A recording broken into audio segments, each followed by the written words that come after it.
ఈ సృష్టిలో మీకు ఎవరంటే ఎక్కువ ఇష్టమో చెప్పమని నంది ఒకసారి శివుణ్ణి అడిగాడు.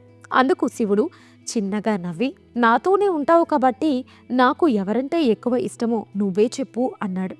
నంది బాగా ఆలోచించి పార్వతీదేవికి మీలో సగభాగం ఇచ్చారు కాబట్టి పార్వతీదేవి అంటే మీకు చాలా ఇష్టం అని అంటాడు. కానీ శివుడు కాదంటాడు.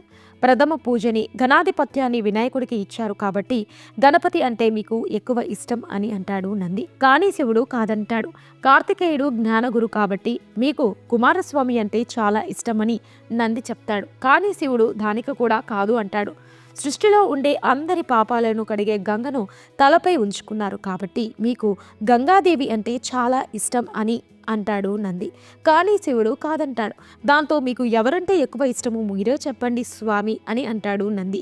కష్టాల్లోనూ సుఖాల్లోనూ నన్నే తలుచుకుంటూ వారి భారాన్ని నాపై ఉంచి నువ్వే దిక్కు అంటూ నన్నే నమ్ముతారో అలాంటి భక్తుడంటే నాకు చాలా ఇష్టమని శివుడు నంది సందేహాన్ని తీరుస్తాడు.